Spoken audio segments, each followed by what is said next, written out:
காஷ்மீர் முதல் கன்னியாகுமரி வரை தடையில்லா போக்குவரத்து சேவையின் முன்னணி நிறுவனம் சாய் கிருஷ்ணா டிரான்ஸ்போர்ட், மாதவரம், சென்னை. பர்டிகுலரா இது ஒரு சராசரி ஒரு நபர் எல்லாருக்கும் ஒரு திங்க் இருக்கு. என்ன அப்படின்னா, ட்ரேடிங்னா பணம் இருந்தால் தான் ட்ரேட் பண்ண முடியும். ஏன்னா இங்கே 100 பேர் ட்ரேட் பண்ணுற இடத்துல வெறும் 5 பேர் தான் பாஸ் ஆகிறான், மீதி 95 பேரும் ஃபெயில் ஆகிறான். அந்த 95 பேர் ஃபெயில் ஆன அமௌண்ட்டை வச்சு தான் உங்களுக்கு ப்ராஃபிட்டாக எடுத்து கொடுக்குறேன். எனக்கு தெரிஞ்ச என்னுடைய ஸ்டூடெண்ட் ஒருத்தன், நான் சொல்கிறேன் அப்பயும், நாள் அந்த அக்கௌண்ட் 5 நாளில் பாஸ் ஆகிடலாம். 5 நாள்லேயே என்ன ஆகிடும், விட்ரால் போட்டால் ஃபண்ட் வந்துடும். நான் சொல்கிறேன், நாள் சொல்கிறேன், $1600 லாபத்தில் இருக்கான். அப்போது ஒரு அக்கௌண்ட்டுக்கு 5000 காலி ஆகிடும், இன்னொரு அக்கௌண்ட்டில் பாஸ் ஆகிடுவாங்க. அதுக்கப்புறம் ஒரு அக்கௌண்ட்டு சின்னதாக, இப்போ நல்லா இதிலே கவனிச்சிக்கலாம் நீங்கள், பேஸ் பாஸ் பண்ணுறதுக்கு 8%. அப்போ 2வது பேஸ் இன்னும் கஷ்டமாக தானே இருக்கணும். ஆனால் 2வது பேஸ் பாஸ் பண்ண 5% தான். ஃபண்டட் அக்கௌண்ட் க்ளோஸ் பண்ணிகிட்டே இருக்காங்க. மாதிரி இப்போது இல்லை. முதல்ல நிறைய லீகலாக ரொம்ப லெஜிட்டாலாக இருந்தாங்க. இப்போ அந்த மாதிரி கிடையாது. அதுவும் ஃபாரின் கண்ட்ரீஸில் ஃபண்டட் அக்கௌண்ட்டுக்கு நிறைய சப்போர்ட் இருக்குது, நிறைய ரெஸ்ட்ரிக்ஷன்ஸ் நிறைய வைக்கிறாங்க. இந்த மாதிரியான கண்டிஷன்ஸ்லாம் இருந்தால் தான் நாங்கள் அலோவ் பண்ணுவோம் அப்படின்னு கண்டிஷன்ஸ்லாம் இருக்குது. இப்போ ஃபண்டட் அக்கௌண்ட்டை ஈஸியாக மக்களுக்கு புரிகிற மாதிரி ஒரே வார்த்தையில் சொல்லிடலாம்.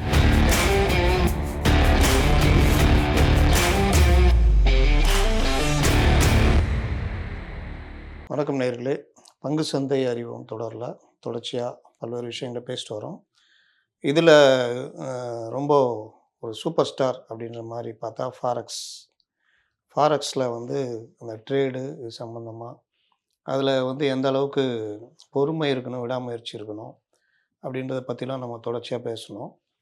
இந்த ட்ரேடில் என்னென்ன வகையாக இருக்கிறது, அதில் நீங்கள் ட்ரேடில் நுழையும் பொழுதே உங்களுடைய சொந்த பணத்தை போடாமல் அதற்கான சில தேர்வுகள் அந்த அந்த ட்ரேடில் பண்ணுறது மூலிமா ஒரு 5 லட்சம், மினிமம் 5 லட்சம் வரைக்கும் கம்பெனிகள் தருகின்ற அந்த பணத்தை வச்சு நீங்கள் ட்ரேட் பண்ணலாம் அப்படின்றத பற்றிலாம் நம்ம பார்த்தோம். இதை நம்ம ஃபண்டட் அக்கௌண்ட் அப்படின்னு சொல்கிறோம். இந்த ஃபாரெக்ஸ் ட்ரேடில் ஃபண்டட் அக்கௌண்ட் எப்படி எப்படிலாம் பயன்படுது, அந்த ஃபண்டட் அக்கௌண்ட்டை வாங்கிறதுக்கான அந்த தேர்வுகள் எப்படி இருக்கணும், அந்த தேர்வுகளில் எப்படி பொறுமை விடாமுயற்சி இருக்கணும் அப்படின்றதெல்லாம் நம்ம பார்த்தோம். இந்த மாதிரி ஃபண்டட் அக்கௌண்ட்டில் வாங்கி அதில் செயல்படுகிற நம்முடைய கர்னல் ராஜ் அவருடைய மாணவர்களும் சரி, மற்றவர்களும் எந்த அளவுக்கு அதில் பணம் ஈட்டுகிறார்கள் அப்படின்றதெல்லாம் பார்த்தோம். இப்போ இந்த ஃபண்டட் அக்கௌண்ட்னா என்ன, நமக்கு பணம் தர்ற அந்த ஃபண்டட் அக்கௌண்ட் எப்படி இயங்குது, அவங்களுக்கு எப்படி ஃபண்டு வருது, நமக்கு எப்படி தர்றாங்க அப்படின்றத பற்றி பார்ப்போம். இன்னும் அதுக்குள்ளே பல கேள்விகள் இருக்குது, அதை பார்ப்போம். வணக்கம், சொல்லுங்கள். இந்த ஃபண்டட் அக்கௌண்ட்டுன்றது ஏதோ ஒரு ஜாலி அக்கௌண்ட் தான். நமக்கு சொந்த காசு போடாமல் ஒரு சின்ன எக்ஸாம் ஃபீஸை மட்டும் கட்டிட்டு அதில் பாஸ் ஆகிட்டு ஒரு பெரிய அளவில் ஒரு ஃபண்டை வாங்கி அது மூலமாக லாபம் ஈட்டுறது தான் இதோடைய முழு விஷயம். இதை பற்றி நம்ம ஆல்ரெடி பேசியிருக்கோம். பர்டிகுலராக இது ஒரு சராசரி ஒரு நபர் எல்லாருக்கும் ஒரு திங்க் இருக்குது. என்ன அப்படின்னா, ட்ரேடிங்னா பணம் இருந்தால் தான் ட்ரேட் பண்ண முடியும், பணம் இல்லாட்டி ட்ரேட் பண்ண முடியாது. ஷேர் மார்க்கெட்டாக இருக்கட்டும், ஃபாரெக்ஸாக இருக்கட்டும், ட்ரேடிங் அப்படின்ற ஒரு உலகத்துக்குள்ளே வந்துட்டாலே அதுக்கு இன்வெஸ்ட்மெண்ட்டுக்கு பெரிய அளவில் பணம் வேணும், அப்போ தான் சாதிக்க முடியும் அப்படின்றது எல்லாருடைய நம்பிக்கை. அது ஒரு வகையில் உண்மையும் கூட. ஒரு நல்ல கேபிட்டல் இருந்தால் நல்ல அமௌண்ட்டை ரீச் பண்ண முடியும். ஒரு மினிமம் கேபிட்டலை வச்சு பெரிய அளவில் சாதிக்க முடியாது. நம்மளோட அன்றாட தேவைக்கு நம்ம ரொட்டேஷனலில் வச்சுக்கலாம். அப்போ ஒரு பெரிய கேபிட்டல்ன்றது இப்போ 5 லட்ச ரூபான்றதே நிறைய பேருக்கு பெரிய கேபிட்டல் தான். அப்போது அதுக்கு ஒரு 5000 ரூபா ஒரு முதலீடு, ஒரு சும்மா எக்ஸாம் வச்சு பாஸ் ஆகுறாங்க. அது பாஸ் ஆகி first phase 1 phase 2 real account அதில் பாஸ் ஆகிறப்போ அதில் அவங்க இன்கம் நம்மளுக்கு கொடுக்குறாங்க. இது நிறைய பேருக்கு, இப்போ ஒரு காலேஜ் பையன் படிக்கிறான்றப்போ அவனுக்கு வீட்டிலேருந்து பணம் இருக்காது, வேலைக்கு போக ஐடியா இருக்காது. ஸோ அப்படின்றப்போ இதை நான் லைஃப் ஸ்டைலாக கொண்டு வரலாமா, கொண்டு வரலாம். அதுக்கான நாலேஜை மட்டும் எடுத்துக்கிட்டு தென் அவங்க அப்போ முதலீடு அம்மாட்டையோ அப்பாட்டையோ கேட்டால் கிடைக்காது. அப்போது ஒரு சின்ன ஒரு 5000 ஒரு பாக்கெட் மணியை வச்சு அந்த அக்கௌண்ட்டை வாங்கி பாஸ் பண்ண முடியும் முழுசாக கற்றுக்கிறப்போ. அப்போ அந்த அமௌண்ட் அவங்களுக்கு லாபம் தானே. அப்போ அது மூலமாக அவங்களோட லைஃப் ஸ்டைலை மாற்றவும் முடியும். இப்போ ஒரு 5 லட்ச ரூபா எடுக்கிறாங்கன்னா சாலிடாக ஃபாரெக்ஸில் ஒரு 10% ஈஸியாக அடிக்க முடியும். 10%ன்றது 50,000 ரூபா. பெரிய பெரிய ஐடி கம்பெனிலே முடியாத சில விஷயங்கள் இதில் சாத்தியம் உண்டு. ஆனால் அதுக்கு அவங்க டெடிக்கேஷனாக, டிசிப்ளினாக இருந்து அதை கற்றுக்கிட்டு அதன்படி செயல்பட்டால் லாபம் ஈட்ட முடியும். இப்போ இது நம்ம பணம் கொடுக்குறாங்க, ஆனால் அவங்க எப்படி அதை தராங்க, அப்படின்றப்போ இந்த ஃபண்டட் எல்லாமே ஒரு டம்மி அக்கௌண்ட் தான், ம். ரியல் ஃபண்டுலாம் கிடையாது. இது சொல்கிறப்போ மக்களுக்கு இது ஏற்றுக்க முடியாது. அது எப்படி ரியல் ஃபண்ட் இல்லாமல் இருக்கும் அப்படின்னா, அது உண்மையாலுமே ரியல் ஃபண்ட் கிடையாது. அது வந்து ஒரு ஃபேக் ஃபண்டு தான், ஒரு விர்ச்சுவல் மணி. நம்மளால் காட்டிக்கிறோம். நம்ம ஆல்ரெடி பேசியிருந்தோம் இல்லையா, ஆமா. உங்கள் அக்கௌண்ட்டில் இருக்கிறது வெறும் நம்பர்ஸ் தான், அந்த நம்பரை வச்சு லாபம் பண்ணுறீங்க. ம். அப்போ ஃபஸ்ட்டு ஃபேஸ், செகண்ட் ஃபேஸ். இந்த ஃபஸ்ட்டு ஃபேஸும் செகண்ட் ஃபேஸுன்றது ஒரு டெமோ மாதிரி. நீங்கள் ஃபஸ்ட்டு நான் ஒரு லிமிட் கொடுக்குறேன், அந்த லிமிட்டில் நீங்கள் ஃபஸ்ட்டு பாஸ் ஆகணும். 8% அப்படின்றப்போ அதில் பாஸ் பண்ணுறீங்க. ரெண்டாவது 5% பாஸ் பண்ணுறீங்க.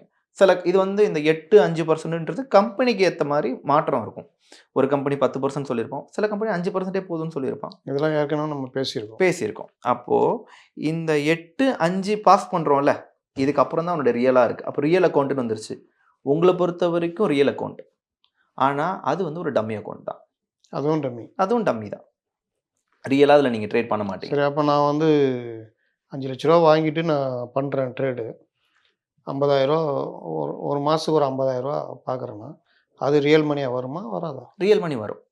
அந்த ரியல் மணி தரக்கூடிய கம்பெனியை கரெக்டாக நீங்கள் சூஸ் பண்ணணும். அதுதான் இங்கே விஷயமே. கரெக்டாக கொடுக்கக்கூடிய கம்பெனியும் டம்மி அக்கௌண்ட் தான் வச்சுருக்கோமா? ஆமாம், கரெக்டாக கொடுக்கக்கூடிய கம்பெனியுமே. இதோடைய ரூலே அதுதான். என்னென்னா, அவன் வித்ட்ரால் கொடுக்குறானான்றது தான் ஃபஸ்ட்டு டாஸ்கிங்க. ஒரு கம்பெனி கரெக்டாக வித்ட்ரால் கொடுக்குறான்னா அவனை நம்பி பண்ணலாம். ஆனால் இதோடைய உண்மையான விஷயம் என்ன அப்படின்னா, நீங்கள் ட்ரேட் பண்ணி ப்ராஃபிட்னு காட்டுதில்ல, இது எல்லாமே வெறும் நம்பர்ஸ் மட்டும்தான். அந்த நம்பர் ப்ராஃபிட் ஆனால் உங்களுக்கு அதை வித்ட்ரால் பண்ணி கொடுக்குறாங்க.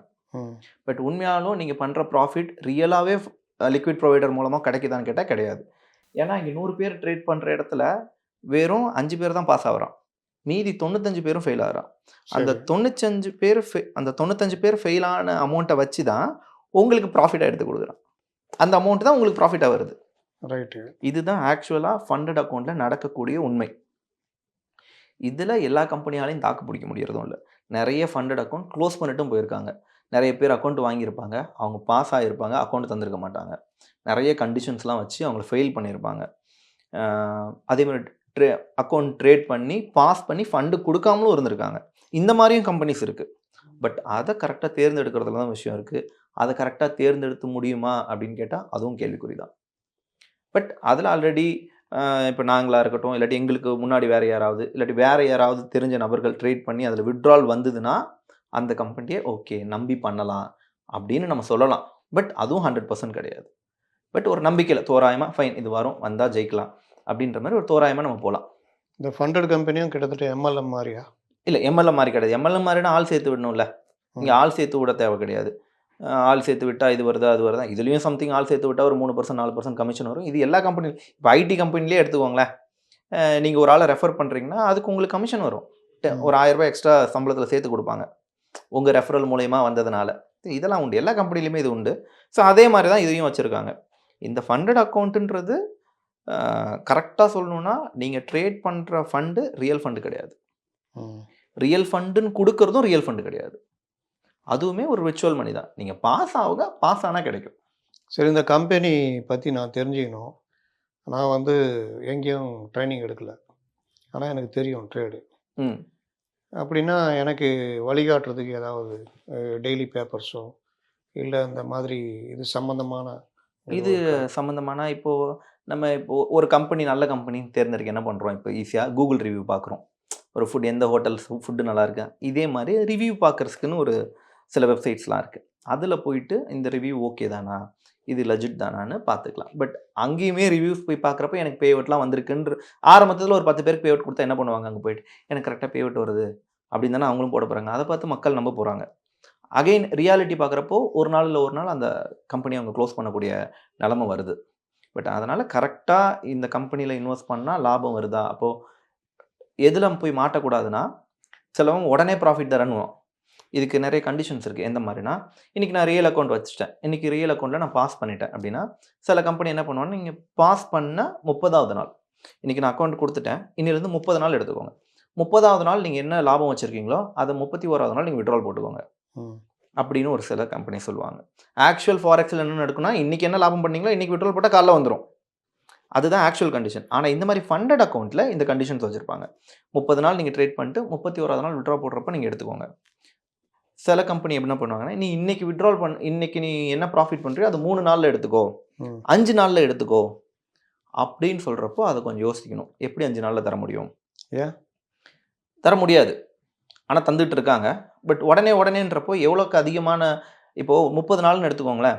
30 நாளுன்றப்போ 2 சினாரியோ இருக்குது.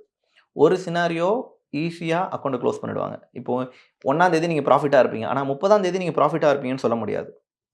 நல்லா ட்ரேட் பண்ணுறவங்களால மட்டும்தான் ரிஸ்க் மேனேஜ்மெண்ட் வச்சு கரெக்டாக கொண்டு போய் 30 நாளும் ப்ராஃபிட்டாக இருக்க முடியும். நிறைய பேர் என்ன ஆகிடும், அக்கௌண்ட்டை ப்ளோ பண்ணிடுவாங்க. அக்கௌண்ட் க்ளோஸ், அதாவது ப்ளோன்னா இப்படி அக்கௌண்ட் க்ளோஸ் ஆகிடும். ஏன்னா அந்த விதிமுறைகளை மீறி இருப்பாங்க. இந்த மாதிரியான சரி conditions அது வரையும் சம்பாரிச்ச பணம் இருக்கும்ல, அது வராதா? வரும். 30 நாள் நீங்கள் சம்பாரிச்சு வச்சுருந்தீங்கன்னா வரும். ஆனால் நீங்கள் முதல் நாள் வந்து ஒரு 10,000 சம்பாரிச்சிட்டிங்க. அது அப்படியே 10,000 கழிஞ்சு நீங்கள் லாஸ் பண்ணியிருப்பீங்க. அப்படியே கம்மி ஆகி கடைசி நாள் வந்து 1000 கூட இல்லாமல் இருக்கும். அப்போ முதல் நாளே வித்ட்ரால் போட்டிருப்பீங்க. சீட் ஆடுற மாதிரி தான். ஆமாம், சீட் ஆடும்போது கொஞ்சம் ஜெயிச்சோன்னே எந்திக்கூடாது, எந்திக்க விட மாட்டாங்க, கடைசி வரைக்கும் ஆடுன்னுவாங்க. கிட்டத்தட்ட அந்த மாதிரி தான். பட் அப்போது அதுக்கான நாலேஜ் கரெக்டாக இருந்ததுன்னா கண்டிப்பாக ஜெயிக்க முடியும். ஆனால் அவங்களுடைய தீமை என்னென்னா அவங்களுடைய மைண்டை கெடுக்கிறது தான். அப்போது கொஞ்ச நேரம் வச்சா அப்போ இன்னொன்று ஒரு 4 நாளில் இவ்வளோ லாபம் வந்துடுமே. எனக்கு தெரிஞ்ச என்னுடைய ஸ்டூடெண்ட் ஒருத்தன், நான் சொல்கிறேன் அப்பயும், நாள் வந்து அந்த அக்கௌண்ட் வந்து 5 நாளில் பாஸ் ஆகிடலாம். 5 நாள்லேயே என்ன ஆகிடும், வித்ட்ரால் போட்டால் ஃபண்ட் வந்துடும். நான் சொல்கிறேன், நாள் சொல்கிறேன், $1,600 லாபத்தில் இருக்கான். நான் சொல்கிறேன், அன்றைக்கி பண்ண ட்ரேட் போதும், 5 நாள் தானே, இனிமேல் இந்த 4 நாளைக்கு ட்ரேட் பண்ண வேணாம், அப்படியே ட்ரேட் பண்ணாலும் $1 சும்மா பேருக்கு ஒரு ட்ரேட் எடு, எனஃபாக இருக்கும், ட்ரேட் பண்ணாத, ஜஸ்ட் ரிலாக்ஸாக விடு. ஏன்னா அவனுடைய முதல் அனுபவம் அதுதான் ஃபஸ்ட்டு பண்ண போகிறான். அப்போ பாஸ் ஆகிட்டான், ரியல் அக்கௌண்ட் வந்துச்சு, ரியல் அக்கௌண்ட்டில் $1,600 சம்பாரிச்சிட்டான். 4 நாள் பொறுக்க முடியல, ட்ரேட் பண்ணி இப்போ $400 மைனஸ். ஏன்னா அது ஒரு ஆசை, தடவை இல்லையா? ஸோ நம்ம ரியல் அக்கௌண்ட் வந்து $1,200 கமிஷன் போகவா? ஆமாம், அதுக்கு கமிஷன் கொடுக்கணும். இப்போ $1,600 தடவை. ஒரு சில கம்பெனிஸ்க்கு ஒவ்வொரு மாதிரி. அதில் பர்டிகுலர் ஒரு கம்பெனியை பற்றி சொல்கிறேன். அந்த கம்பெனி என்ன பண்ணால் முதல் தடவை நீங்கள் ட்ரேட் பண்ணி லாபம் எடுக்கிறதுல பாதி எனக்கு, நீ லாபத்தில் பாதி பங்கு எனக்கு, பாதி பங்கு உனக்கு. அடுத்த மாதம் வருதுல்ல, அவனுக்கு என்ன நம்பிக்கை, அப்போ நீ அடுத்த மாதம் வரைக்கும் தான் தாக்கு பிடிக்க மாட்டடா அப்படின்றது அவனுடைய கணக்கு. அடுத்த மாதம் போயிட்டீங்கன்னா 80% உங்களுக்கு, 20% அவங்களுக்கு. கம்பெனி 20%. ஒரு கம்பெனியில் எவ்வளோ நாள் நம்ம ட்ரேட் பண்ண முடியும் தொடர்ச்சியாக? கம்பெனி இருக்கிற வரைக்கும் தாராளமாக பண்ண முடியும். இல்லை ஒன்ஸ் நான் என்ட்ரு ஆகிட்டேன் அந்த ஒரு அக்கௌண்ட்டா, இப்போது அந்த ஒரு கம்பெனிக்கிட்ட நீங்கள் எத்தனை அக்கௌண்ட் வேணாலும் வாங்கிக்கலாம். ஏன்னா அந்த நீங்கள் வாங்குறத வாங்கும்போது பணம் கட்டணும், 2 ஸ்டேஜ் தாண்டணும், ரியலுக்கு வரணும். அது கரெக்ட். அந்த இதுக்கு ஒரு தடவை நான் கட்டி வந்துட்டேன், ரியலுக்கு வந்துட்டீங்க. எவ்வளோ நாளைக்கு அந்த கம்பெனி இருக்கிற வரைக்கும் போகும் அந்த ஒரு அக்கௌண்ட். நீங்கள் எவ்வளோ நாள் தாக்கு பிடிக்க முடியும்? இது வரைக்கும் ஒரு அக்கௌண்ட் அதிகபட்சமாக 9 மாதம்லாம் தாக்கு பிடிச்சிருக்கு. 9 மாதம் தாக்கு பிடிச்சிருக்கு. இப்போ அந்த கம்பெனி இல்லை, கம்பெனி போயிடுச்சு. பெரிய அளவில் லாபமும் இல்லாமல் கரெக்டாக மெயின்டைன் பண்ணி கொண்டு போக முடிஞ்சுது. அப்புறம் இப்போ மேஜராக ஒரு 2 மாதம்லாம் ஒரு அக்கௌண்ட் இருக்குது. பட் 2 மாதம் இருந்தாலே போதும் சார், பெரிய அமௌண்ட் எடுத்துடலாம். அதுக்கப்புறம் வேறு கம்பெனி போயிடலாம். இப்போலாம் தான் வந்து இப்போ பாஸ் ஆகிறதுக்குலாம் கஷ்டமாக இருக்கும். டெக்னிக் தெரிஞ்சிருச்சு, பாஸ் ஆகிறதுக்கான டெக்னிக் இவ்வளோதான், இதுதான் விஷயம் அப்படின்னா 2 நாள் 3 நாளில் அக்கௌண்ட்டை முடிச்சு அடுத்த ரியலுக்கு போயிடலாம். தெரியாதவங்களுக்கு தான் கஷ்டம். இந்த மாதிரி எத்தனை கம்பெனி இருக்குது? நிறைய கம்பெனிஸ் இருக்குது, சொல்லவே முடியாது. மேஜரான ஒரு 5 கம்பெனி, மேஜராக ஒரு 5 கம்பெனி சொல்லலாம், அவ்வளோதான். அதுக்குள்ளேயே மாற்றி விளையாடுறாங்களா? இல்லை இப்போ சில கம்பெனிஸ் பார்த்தீங்கன்னா அது வெளியே சொல்ல முடியாது, பட் அதுவும் ஒரு விஷயந்தான். ஒரே கம்பெனியே, ஒரே நபரே 2 கம்பெனியை வேறு பேரில் ஓப்பன் பண்ணியிருப்பார். நமக்கு அது கண்டுபிடிக்க முடியாது. ஆனால் நம்மளாவது தோராயமாக கண்டுபிடிச்சிடலாம், இந்த இன்டர்ஃபேஸும் ஒரே மாதிரி இருக்குது, எவனோ ஒருத்தன் தான் இது 2ஐயும் ஓப்பன் பண்ணி வச்சிருக்கான்னு நம்ம கண்டுபிடிக்கும். அதனால நம்மளுக்கு என்ன நஷ்டம்? நம்மளுக்கு எந்த நஷ்டமும் கிடையாது. அவன் ஒழுங்காக நல்லவனாக இருந்தால் விட்ரால் கொடுப்பான். அவன் இல்லை ஒரு மாதிரிப்பட்டவனாக இருந்தால் நீங்கள் நல்லா சம்பாரிச்சு விட்ரால் கொடுக்க மாட்டான். அதுலேயும் நிறைய ட்ராபேக்ஸ்லாம் இருக்குது. அதான் சொன்னேன் இல்லையா, உங்களை எந்த அளவுக்கு ஃபெயில் ஆக்க முடியும்னு நினைக்கிறானோ அதுதான் அவனுடைய சக்ஸஸ். ஃபண்டட் அக்கௌண்ட் பொறுத்த வரைக்கும் நீங்கள் ஃபெயில் ஆகிறது கம்பெனியோடைய சக்ஸஸ். சரி, இவ்வளோ நேரம் ஃபண்டட் அக்கௌண்ட்ஸ் பார்க்குறோம். எதுவுமே வேணாம், என்கிட்ட பணம் இருக்குது, ஒரு 5 லட்ச ரூபா கேஷ் இருக்குது, தாராளமாக கற்றுக்கிட்டு தாராளமாக பண்ணுங்கள். யாரும் உங்களை கேள்வி கேட்க போகிறதில்ல. நீங்கள் என்ன சம்பாதிக்கிறீங்களோ அது உங்களுக்கே, என்ன ரிஸ்க் எடுக்கிறீங்களோ உங்களுக்கே, கண்டிஷன்ஸ் கிடையாது. இப்போ அந்த மாதிரி விளையாடும் போது அந்த ட்ரேடு வந்து ரியல் ட்ரேடு அது வந்து வெரி ரியல். ஏன்னா அதுக்கு உங்களுக்கு கண்டிஷன் கிடையாது. 2% கம்மியாகணும், 4% கம்மியாகணும், ஒரு நாளில் இவ்வளோ லாஸ் வைக்கணும், இவ்வளோ தான் நீங்கள் டார்கெட் வைக்கணும், அந்த மாதிரி எந்த கண்டிஷன்ஸும் கிடையாது. உங்கள் மன விருப்பத்துப்படி நீங்கள் ட்ரேட் பண்ண போகிறீங்க. இது ஃபஸ்ட்டு. உங்களுக்கு கண்டிஷன்ஸ் கிடையாது, ஃபஸ்ட்டு விஷயம். 2வது இந்த மாதிரி பாஸ் ஆகணும் அந்த மாதிரிலாம் இல்லை. 3வது கமிஷன் கொடுக்கணும்னு அவசியம் இல்லை. வெறும் brokerage கமிஷன் மட்டும் கொடுத்துட்டு நீங்கள் நார்மலாக என்ன ட்ரேட் பண்ணுறீங்களோ அது வரக்கூடிய ப்ராஃபிட்டை நீங்கள் விட்ரால் பண்ணி எடுத்துக்கலாம். ம். அதுக்கு இத்தனை டைம் பீரியட் அந்த மாதிரிலாம் எதுவும் கிடையாது. மோஸ்ட்லி ரியல் அக்கௌண்ட்டில் பண்ணுறது குட். பட் இது எதுக்காகனா கொஞ்சம் கஷ்டப்படுறாங்க, எங்கிட்ட ஃபண்ட் இல்லை, ட்ரேட் பண்ணணும்னு ஆசை. இப்போ நீங்கள் 5 லட்ச ரூபான்னு சொன்னீங்க, எல்லாராலையும் 5 லட்ச ரூபா போட்டு ட்ரேட் எடுக்க முடியாது இல்லையா? அப்போது இந்த மாதிரியான யுத்தியை கையாளுறது நல்லது. இப்போ ஒரு தடவை அவங்க என்ன பண்ணிட்டாங்க, விட்ரால் பண்ணிட்டாங்கன்னு வைங்க. அந்த பணத்தை முடிஞ்ச அளவுக்கு இப்போ ஒரு 1 லட்ச ரூபா விட்ரால் பண்ணியிருக்காங்கன்னா முடிஞ்ச அளவுக்கு ஒரு 50,000 ரூபாய்க்கு அவங்களோட ரியல் அக்கௌண்ட்டுக்கு இன்வெஸ்ட் பண்ணுறது குட். விர்ச்சுவல் இருக்கும்போதே ரியலும் ரியல் மாற்றிக்க ரியல் பார்த்தா ரியலுக்கு இப்போ 50,000 வந்துருச்சுல, அந்த மாதிரி விர்ச்சுவல் இருக்கிறப்பவே அது கொஞ்சம் ரியலுக்கு மாற்றிக்கிட்டே இருந்தாங்க அப்படின்னா ரியல் அக்கௌண்ட்டில் பண்ணலாம். ரியல் அக்கௌண்ட் எப்பவுமே சேஃபான ஒரு விஷயம். இப்போ நீங்கள் கடைசி ஒரு 2 மாதம் ஒரு அக்கௌண்ட்டுக்கு உடைச்சிருப்பாங்க சில பசங்க. பிகினராக இருக்கவங்க கண்டிப்பாக உடைப்பாங்க 2 மாதம். 2 மாதத்தோட உழைப்பு ஒரு நாளில் வீணாயிடும். மறுபடியும் பணம் கட்டி மறுபடியும் அக்கௌண்ட்டை ஃபஸ்ட்லேருந்து ஆரம்பிக்கணும். அது வந்து ஒரு கிரீடு தான் விஷயம். இங்கே பிரச்சனையே என்னென்னா பயமும் கிரீடு தான். நம்ம ஆரம்பத்துலேருந்து பேசுகிறது இந்த 2 விஷயம் தான். அதுதான் அந்த அக்கௌண்ட்டை முடிக்க விடாமல் சொல்லணும். அதான் நான் சொன்னேனே இப்போ கூட. நானே சொல்கிறேன், 5 நாள் கை காலை வச்சுட்டு சும்மா இரு, எதுவுமே பண்ணாத. அந்த 5 நாள் 3 நாள் 3வது நாள் வரைக்கும் சும்மா தான் இருந்தான். சரி, அதை விட்டு வேற ஒரு அக்கௌண்ட்டில் பண்ணியிருக்கலாம். அதை தான் நான் சொல்கிறேன். வேற ஒரு அக்கௌண்ட்டில் கூட எடுத்து ட்ரேட் பண்ணியிருக்கலாம். இதுலேயே நிறைய கொஞ்சம் வசதி உள்ளவங்க என்ன பண்ணுவாங்க, 2 அக்கௌண்ட் வாங்கிப்பாங்க. இந்த அக்கௌண்ட்டில் பை, ட்ரேடே பண்ண தெரியாது. இந்த பக்கத்தில் இந்த அக்கௌண்ட்டில் ஒரு பை, அந்த அக்கௌண்ட்டில் ஒரு செல்லு. அப்படி போட்டு அக்கௌண்ட்டை முடிச்சவங்களாம் இருக்காங்க. ஒரே அக்கௌண்ட் தான் சார், சிம்பிள். 5,000 ரூபாய்க்கு 2 அக்கௌண்ட் வாங்கிட்டேன். ஒரு அக்கௌண்ட்டில் பை போட்டேன், ஒரு அக்கௌண்ட்டில் செல் போட்டேன். இது ஒரு யுத்தி பாஸ் பண்ணுறதுக்கெலாம். ஆகும்போது 2 அக்கௌண்ட்டில் ஏதோ அக்கௌண்ட் பாஸ் ஆகிடும்ல, சிம்பிளாக முடிஞ்சிருதுல்ல. அப்புறம் அடுத்த அக்கௌண்ட்டு, அப்போது ஒரு அக்கௌண்ட்டுக்கு 5,000 காலி ஆகிடும், இன்னொரு அக்கௌண்ட்டில் பாஸ் ஆகிடுவாங்க. அதுக்கப்புறம் ஒரு அக்கௌண்ட்டு சின்னதாக, இப்போ நல்லா இதிலே கவனிச்சிக்கலாம் நீங்கள். பேஸ் பாஸ் பண்ணுறதுக்கு 8%. அப்போ 2வது பேஸ் இன்னும் கஷ்டமாக தானே இருக்கணும். ஆனால் 2வது பேஸ் பாஸ் பண்ண 5% தான். அப்போது உங்களுக்கு ஆட்டோமேட்டிக்காக உங்களோட சைக்காலஜி என்ன பண்ணுன்னா, 8% முடிச்சிட்டேன், 5% தானே அப்படின்னு அலட்சியமாக விளையாடுவீங்க. நான் 1 2 3 எழுத சொல்லுவேன் கிளாஸில். என்னோடய கிளாஸில் நீங்கள் வந்தீங்கன்னா சிரிப்பாக இருக்கும். நீங்கள் ஆல்ரெடி உங்களுக்கு தெரியும், தண்ணி குடிக்கிறது இருக்கும். 1 2 3 தலைகீழ எழுத சொல்லுவேன். தலைகீழ எழுதுகிறப்போ கரெக்டாக எழுதிடுவாங்க. 200லேருந்து 1 வரைக்கும் தலைகீழ எழுத சொல்லுவேன். அப்போ கரெக்டாக எழுதிடுவாங்க. இப்போ ஒரு 100 பேர் எழுதுறாங்கன்னா 100 பேரில் ஒரு 10 பேர் தான் அதில் தப்பு பண்ணுவாங்க. மீதி எல்லாரும் தலைகீழ எழுதுகிறப்போ கரெக்டாக பண்ணிவிடுவாங்க. அதை அப்படியே 1 2 3 நேர் வழியில் எழுத சொல்லுவேன். எல்லாரும் தப்பு பண்ணுவாங்க. அதான் எனக்கு தெரியுமேன்ற அந்த அலட்சியம். எனக்கு தான் எப்பயும் தெரியுமே அப்படின்றது, அதில் நிறைய பேர் தப்பு பண்ணுவாங்க. அதே கான்செப்ட் தான். 8% இருக்கப்போ பெருசாக தப்பு பண்ண மாட்டாங்க. ஆனால் 5% இருக்கப்போ நிறைய தப்பு நடந்துடும். இதை தாண்டி ரியல் அக்கௌண்ட்டை ஹேண்டில் பண்ணுறதுன்றது நல்ல ஜாலியாக எடுத்துப்பாங்க. அப்போ ரியல் வந்துருச்சு அப்படின்னு. ஆனால் அதுக்கு நிறைய கண்டிஷன்ஸ் இருக்குது, ஏகப்பட்ட கண்டிஷன்ஸ் இருக்குது. இன்னும் அது சில பேருக்கு தெரியாது. ரியல் வந்து விட்ரால் கொடுக்குறப்ப தான் அந்த விஷயத்தையே சொல்லுவாங்க. என்ன சொல்லுவாங்கன்னா, ஒன்று இவன் பண்ண தப்பை ஃபஸ்ட்டு ஃபேஸ்லேயே சொல்லியிருக்கணும், இல்லாட்டி செகண்ட் ஃபேஸ்லேயாவது சொல்லியிருக்கணும், இல்லை ரியல்லையாவது சொல்லியிருக்கணும். விட்ரால் அன்றைக்கி தான் அந்த விஷயத்தையே சொல்லுவாங்க. மெயில் போடுவாங்க, நம்ம நீ இத்தனாம் தேதி இத்தனை மணிக்கு இந்த ஃபோன்லேருந்து இந்த ஃபோனுக்கு நீ ட்ரேட் பண்ணியிருக்க. அதாவது எப்படின்னா, வேறு ஃபோனில் அக்கௌண்ட்டை மாற்றி ட்ரேட் பண்ணியிருப்பாங்க. உன்னோடைய ஃபோன் இதுதான் உன்னோட ஐபி அட்ரஸ். இன்னொரு ஐபி அட்ரஸ்க்கு உன் ஃபோனில் லாகின் பண்ணி அதில் ட்ரேட் பண்ணியிருக்கீங்க. அப்படி பண்ணக்கூடாது. இது ஃபஸ்ட் டே டேர்ம்ஸ் அண்ட் கண்டிஷன்ஸில் இருக்கும். இந்த டேர்ம்ஸ் அண்ட் கண்டிஷன்ஸை படிக்க மாட்டாங்க. மொதல் பிரச்சனை. 2வது, குரூப் ட்ரேட் பண்ணக்கூடாது. ஒரு 5 பேர் 10 பேர் ஒன்றா உட்காந்து டிஸ்கஸ் பண்ணி எல்லாரும் ஒரே நேரத்தில் ஆர்டர் எடுக்கக்கூடாது. அப்போ கண்டுபிடிச்சிரும் எல்லாரோட ஐபி அட்ரஸும் ஒரே மாதிரி இடத்துல ஒரே நேரத்தில் ஆர்டர் வந்திருக்கு. அப்போ நீங்கள் டிஸ்கஸ் பண்ணி ட்ரேட் பண்ணுறீங்க, அதையும் அக்செப்ட் பண்ணிக்க மாட்டான். காப்பி ட்ரேட், வேறு உங்கள் அக்கௌண்ட்டை நீங்கள் வேறு யார் கையிலையாவது கொடுத்து அவங்க ட்ரேட் பண்ணுறதை கண்டுபிடிச்சான் அப்படின்னா அதையும் பிளாக் பண்ணிடுவான். இந்த 3 விஷயம் ஆச்சு. தென் இன்னொரு விஷயம் என்னென்னு கேட்டிங்கன்னா, ஆல்கோ ட்ரேட் பண்ண. 4வது, ரோபோட்டிக் ட்ரேட் பண்ணக்கூடாது. ரோபோட்டிக் ட்ரேட்னா அதை நம்ம ரோபோட்டை வச்சு ட்ரேட் பண்ணக்கூடாது. அந்த ஒரு சாஃப்ட்வேர் இருக்கும். நம்ம ஆல்ரெடி ஒரு ரோபோட்டிக் ட்ரேடிங் பற்றி பேசியிருப்போம் இல்லையா, அது கேட்டு தப்பு பண்ணணும் சொன்னீங்க. ஆமாம், அதை வச்சு ட்ரேட் பண்ணக்கூடாது. அதை எப்படி கண்டுபிடிப்பாங்க? அவங்களுக்கு அது மொத்த சாஃப்ட்வேர் எப்படி இயங்குது, என்ன பண்ணுதுன்னு முதற்கொண்டு அவங்களுக்கு தெரியும். அது ஒரு மென்டாரை வச்சு பண்ணால் தெரியுமா?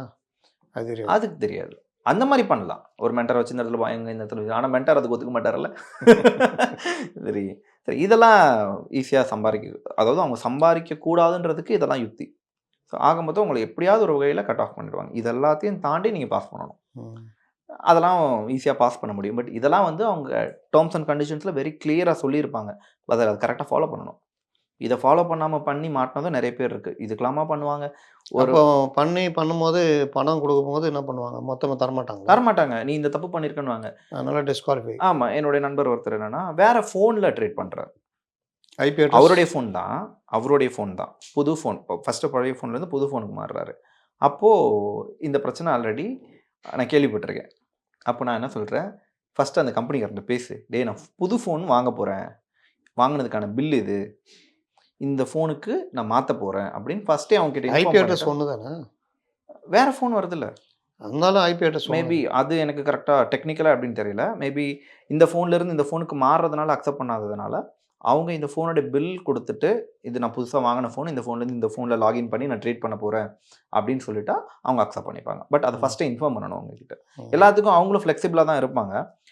நீங்க லாபம் பண்ணிட்டே இருக்கணும். இப்போ இந்த ட்ரேடு, இந்த ஃபண்டட் அக்கவுண்ட் இந்த இதெல்லாம் வந்து மெயில் மூலியமாவே நீங்க எல்லாமே பேசுவீங்களா? மெயில் மூலமா தான் பேச முடியும். மெயிலு, சாட் பாக்ஸு ம். ஸோ இந்த மாரி விஷயங்கள்ல தான் பேசிக்க முடியும். ஃபண்டு சில வர்றது பேர் வந்து கால் பண்றதுக்கு அலோவ் பண்றாங்க. கஸ்டமர் கேர் காலிங்லாம் இருக்கு. பட் மோஸ்ட்லி சாட் பாக்ஸ்லயே எல்லாம் முடிஞ்சிருது. ஃபண்டு வர்றது வந்து டிமேட் அக்கவுண்ட் தனியா தொடங்கணுமா? இல்ல. இது ஃபாரெக்ஸ் ட்ரேட்ல தான் மோஸ்ட்லி பண்ண முடியும். இந்தியன் மார்க்கெட்ல இத பண்ண முடியாது. ம். ஸோ ஃபாரெக்ஸ் ட்ரேட்ல பண்றதுனால உங்களுக்கு டீமேட் அக்கவுண்ட் தேவை கிடையாது. ம். இதுக்கு வெறுமனே உங்களுக்கு ட்ரேடிங் அக்கவுண்ட் இருந்தா போதும். இதுக்கும் டீமேட் அக்கவுண்ட்டுக்கும் எந்த சம்மந்தமும் கிடையாது. டீமேட் அக்கவுண்ட்ன்றது நம்ம ஷேர் மார்க்கெட், இந்தியன் மார்க்கெட் ஒரு லைக் ஷேர் மார்க்கெட்ல பண்றதுக்கு தான் அது. டீமேட் அக்கவுண்ட் இதுக்கு தேவை கிடையாது. ம். இப்போ இந்த ஃபண்டட் அக்கவுண்ட் கம்பெனி வந்து இந்தியால உள்ளதா? இல்ல ஃபாரின்ல உள்ளதா? மோஸ்ட்லி எல்லாருமே ஃபாரின் கண்ட்ரீஸ் தான். ம். மோஸ்ட்லி எல்லா ஃபண்டடுமே ஃபாரின் கண்ட்ரீஸ் தான். ஒரு சில லெஜிட்டான கம்பெனிஸும் இருக்கு. அவங்க ரொம்ப ஜென்யூனா பண்றாங்க. பட் இந்த மாரி ஈஸியாலாம் பண்ண மாட்டாங்க. அவங்களுக்கு பயங்கர ரெஸ்ட்ரிக்ஷன்ஸ் இருக்கும். அவ்வளோ ரெஸ்ட்ரிக்ஷன்ஸையும் தாண்டி போணும். அவங்க ரியலாவும் பண்றாங்க. பட் இங்கேயே நெறைய கம்பெனி இப்போ ஒரு கம்பெனி மூடுனாங்க. மைஃபாரெக்ஸ் ஃபண்டுன்னு சொல்லிட்டு ஒரு கம்பெனி இருந்தது. நாங்க எல்லாருமே ரொம்ப நம்பிக்கையா பண்ண கம்பெனி அது. ரொம்ப நாள் இருந்துச்சு. அதுதான் எங்கள காப்பாத்துன குலதெய்வம்ன்ற மாரிலாம் பார்த்தோம். பட் அந்த கம்பெனியே ஒரு சர்டன் பீரியட்ல க்ளோஸ் பண்ணிட்டாங்க. ஏன்? ஆம், 2டே விஷயம் தான். நீங்க நல்லா ட்ரேட் பண்றீங்க. உங்ககிட்ட அதாவது அவன் சம்பாரிச்சது பல விஷயங்கள், பல லட்சம் இருக்கலாம். மேபி அது வந்து ஒரு என்ன விஷயம்னா, யுஎஸ்ல வந்து அதுக்கான அங்கீகாரம் குடுக்கல. அதனால அத க்ளோஸ் பண்ணிட்டாங்க. அவங்களுக்கு டாக்குமெண்டேஷன் ப்ராப்பரா இல்லாதனால க்ளோஸ் பண்ணிட்டதா அவங்க சொல்லியிருக்காங்க.